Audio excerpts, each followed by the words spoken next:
Hello student. आज हम पढ़ेंगे एक बहुत ही प्यारी सी कविता। वो है, उसका नाम है मन करता है। पाठ 4 हिंदी। तो चलिए बच्चों स्टार्ट करते हैं। मन करता है सूरज बनकर आसमान में दौड़ लगाऊं। मन करता है चंदा बनकर सब तारों पर अकड़ दिखाऊं। कवि क्या कहता है, उसके मन में बहुत सारी इच्छाएं हैं। वो कभी सूरज बनकर आसमान में चले जाना चाहता है और इधर से उधर दौड़ लगाना चाहता है।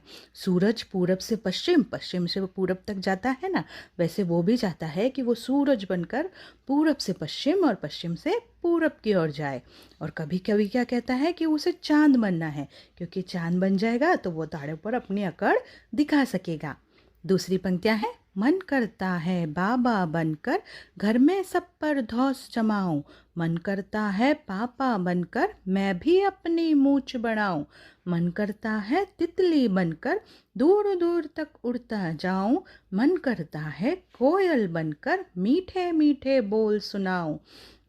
कवि क्या कहता है कि उसका मन कर रहा है कि वो बाबा बन जाए। बाबा मतलब हमारे घर में कोई बड़ा होता है ना, दादाजी या कोई भी बड़ा, तो वो क्या होते हैं, कभी कभी हम पर दोष जमाते हैं ना, क्योंकि हम छोटे होते हैं। तो वो भी क्या चाहता है कि वो बड़ा बन जाए ताकि छोटों पर अपने रोब जमा सके।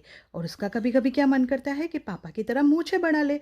पापा की लंबी लंबी मूछें होती है ना, तो वो चाहता है कि वो भी लंबी लंबी मूछें बढ़ा ले। और कभी उसका मन करता है कि वो तितली बन जाए और दूर दूर तक उड़ सके। और कवि का मन कभी कभी तो कोयल बनने को करता है ताकि वो लोगों को मीठे मीठे गाने सुना सके। अब दूसरी पंक्तियां पढ़ते हैं बच्चों। मन करता है चिड़िया बनकर चींची चूचू शोर मचाऊं। मन करता है चरखी लेकर पीली लाल पतंग उड़ाऊं। कवि क्या कहता है बच्चों कि वो चिड़िया बन जाए और चिड़िया की तरह ची ची चू चू ऐसे करके चहचहाए, शोर मचाए और अपनी खुशी जताए। और कभी उसका मन करता है कि वो पतंग का चरखा लेकर लाल पीली रंग बिरंगी पतंग उड़ाए। तो कैसी लगी आपको ये कविता बच्चों? मेरे साथ आप फिर से एक बार रिपीट करेंगे पूरी कविता? तो चलिए करते हैं।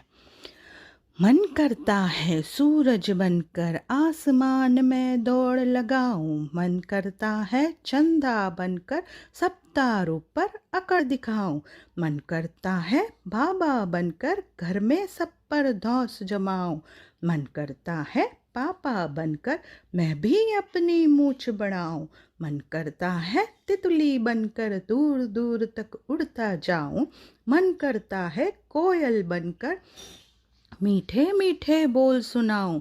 मन करता है चिड़िया बनकर चींची चूचू शोर मचाऊं। मन करता है चरखी लेकर पीली लाल पतंग उड़ाऊं। अब हम पढ़ेंगे प्रश्न अभ्यास। पहला क्वेश्चन है, तुम पर कौन कौन दोष जमाता है और क्यों? तो घर में और स्कूल में। तो घर में अगर आपकी बड़ी बहन हो तो वो आप पर दोष जमाएगी। क्यों? क्योंकि वो आपसे बड़ी है। और स्कूल में कभी कभी आपके क्लासमेट्स जो होते हैं वो आप पर दोष जमाते हैं, या कोई बड़े स्टूडेंट्स होते हैं वो भी आप पर दोष जमाते हैं, है ना? तो वो आप पर दोष जमाते हैं। और क्यों दोष जमाते हैं? क्योंकि आप उनकी बात नहीं मानते हैं, इसलिए वो आप पर दोष जमाते हैं। दूसरा है, मन करता है चिड़िया बनकर चींची चूचू शोर मचाऊं। तो तुम्हारा मन कब चिड़िया बन जाने को करता है, ये आपको बताना है। तो जब ऐसा होता है ना कि आपका स्कूल में पढ़ाई चल रही हो और किसी दिन आपकी पढ़ाई मतलब आपके टीचर ना आए, नहीं आए, तो आपको क्या करता है, उस पीरियड में बहुत मस्ती करने को होता है। तो आपको चिड़िया जैसे चू चू कब करना होता है? जब आपको पढ़ाई से छुट्टी मिल जाए, तब आपको चिड़िया जैसे ची ची चू चू करना होता है। कौन किस पर अकड़ जमाता है? आपको इसका जवाब देना है कि कौन किस पर अकड़ जमाता है। आसमान में सूरज चांद पर और चांद तारों पर अकड़ जमाता होगा। खेल में जो कैप्टन होता है या जो सीनियर होता है हमसे, वो हम पर अपनी अकड़ जमा सकता है। जंगल में शेर जो होता है वो सभी जानवरों पर अपनी अकड़ जमाता है। और स्कूल में जो मॉनिटर होता है वो तो सारे स्टूडेंट्स पे अपनी अकड़ जमाता है, ये कह के कि मैं मॉनिटर हूँ। और नदी में जो मगरमच्छ होता है वो छोटी छोटी मछलियों के ऊपर अपनी और बड़ी मछलियों पर भी अपनी अकड़ दिखाता है। और घर में कौन अकड़ दिखाता है? घर में दादाजी सब पर अपनी अकड़ दिखाते होंगे। अब दूसरी टॉपिक है चिल्ड्रंस, तुमने तरह-तरह की मूंछ देखी होगी, तुम्हारे लिए एक मूंछ बनी है, कुछ मूंछें तुम भी बनाओ, सभी मूंछों को अपने मन से नाम दो। अभी पहली जो मूंछ है, उसको आप बोल सकते हैं रावण की मूंछ या कोई मोटी मूंछ बना दीजिए या पतली मूंछ बना दीजिए। दूसरा है पेज नंबर 32 पता करो।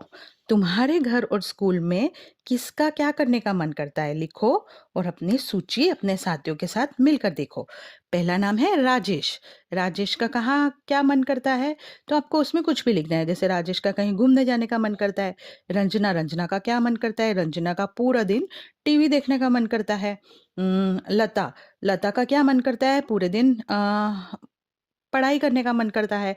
या फिर तुम अपना खुद का नाम लिखो और तुम्हारा क्या मन करता है वो लिखना है। तो आपको नाम भी अपनी मर्जी से लिखने हैं और आपका मन क्या करता है वो भी अपने मर्जी से लिखने हैं। आप चाहो तो आपके घर के सदस्यों के भी नाम लिख सकते हो। चलो पतंग बनाएं। आपको पतंग बनाना चाहिए बच्चों। उसके लिए आपको क्या क्या सामान चाहिए? पतंग बनाने के लिए आपको एक पतला कागज चाहिए, झाड़ू की तीलियां चाहिए, गोंद, टेप और कैंची दी गई है वो चाहिए। तो कागज को सबसे पहले क्या करना है, चौकोर काटना है और उसको टेप से उस पे 2 तीलियाँ चिपकानी है। आपको पिक्चर दी गई है आपकी टेक्स्ट बुक में, आपको उसको देख के करना है। और तीली के नीचे हिस्से में पूंछ के लिए एक तिकोना टुकड़ा कागज का काट कर चिपका देना है। तो आपकी पतंग तैयार है। अब बढ़ते हैं आगे। सोचो और बताओ, सूरज आसमान में दौड़ क्यों लगाता होगा? सूरज सारे संसार को एक नया जीवन, स्फूर्ति और प्रकाश देता है, इसलिए वो आसमान में दौड़ लगाता है। चिड़िया शोर क्यों मचाती होगी? चिड़िया अपनी खुशी या दुख को प्रकट करने के लिए शोर मचाती होगी। और सुबह सुबह वो हमको नींद से जगाने के लिए, अपने साथियों को बुलाने के लिए भी शोर मचाती है। चंदा तारों पर क्यों अकड़ता होगा? चंदा तारों के सामने अपने आप को राजा समझता है, इसीलिए वो तारों पर अकड़ता है। और वो आकार में भी उनसे बड़ा है, इसलिए भी अकड़ता होगा। दादाजी घर में धौंस क्यों जमाते होंगे? दादा घर में सब पर अपनी धौंस उनसे नसीहत देकर अपना काम अपने तरीके से करवाने के लिए जमाते होंगे। बड़े होने के कारण हम सारी उनकी बात मानते हैं। दूसरी एक्सरसाइज है शोर। 1 मिनट के लिए आंखें बंद करके बिल्कुल चुपचाप बैठ जाओ, ध्यान से अपने आसपास की आवाज सुनो। अब आंखें खोलो। क्या याद है तुमने किस किस की आवाज सुनी? नीचे उनके नाम लिखो। इसमें आपको सिर्फ कुछ नहीं करना है, आंखें बंद करके थोड़ी देर के लिए बैठना है, फिर आपको जो जो आवाज आती है उनके नाम लिखने हैं। और इनमें से कौन कौन बहुत शोर मचा रहा है? बहुत शोर कौन मचाता है? बहुत शोर मचाने वाले तो बच्चों आप खुद हो, आप ही बहुत शोर मचाते हो। स्कूल में भी आप बहुत शोर मचाते हो। और कौन शोर मचाता है? और आप ही की तरह ट्रैफिक जो होता है वो बहुत शोर मचाता है। तो बच्चों, ये पार्ट आपको कैसा लगा? आप मुझे ज़रूर बताइए। Thank you.